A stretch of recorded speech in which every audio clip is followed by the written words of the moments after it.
the last 50 years, twice in my own lifetime, Europe has torn itself apart in the most frightful internecine wars. Well, these great conflicts have generally been brought about by the attempts of one nation, or sometimes of one man, to dominate the whole of Europe, to create a kind of sham united Europe, not by agreement, or partnership, or cooperation, but by power. We want to stop this happening again.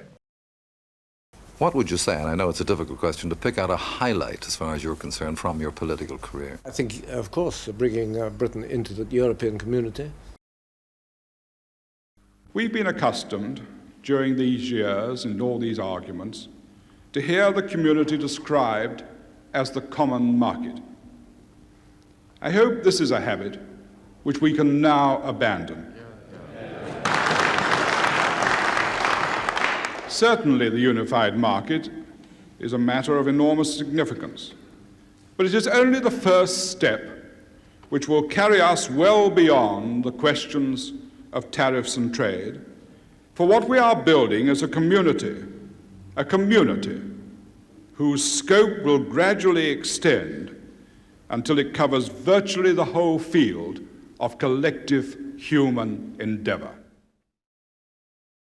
I have concluded that it is vitally in British interests, and as I say, the world interests and the Commonwealth interests, that the vote should be for Britain to remain. My view is that when the community really settles down to look at practical problems, like, for example, youth unemployment, or what is to be the future of our trading relations, how are we to look at the developing countries, what are we going to do about the steel industry? When we settle down to practical problems, we find our problems are common, and we try to get common solutions to them. And let me be quite clear.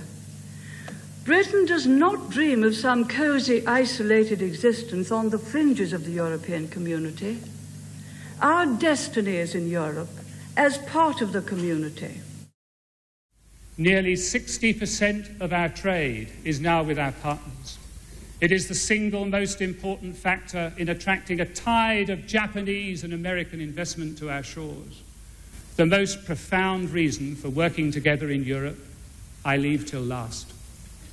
It is peace.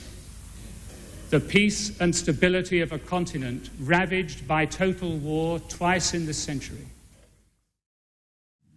We can play a leading role with others in Europe in getting reform. The others in Europe want us to, but we cannot be leaders without being partners. I stand here proud to be British and proud to be European, representing a country that does not see itself as an island adrift from Europe, but as a country at the centre of Europe, not in Europe's slipstream, but in Europe's mainstream. I believe that Britain will be stronger, safer and better off by remaining in a reformed European Union. Stronger because we can play a leading role in one of the world's largest organisations from within, helping to make the big decisions on trade and security that determine our future. Safer because we can work with our European partners to fight cross-border crime and terrorism. And better off because British business will have full access to the free trade single market, bringing jobs, investment and lower prices.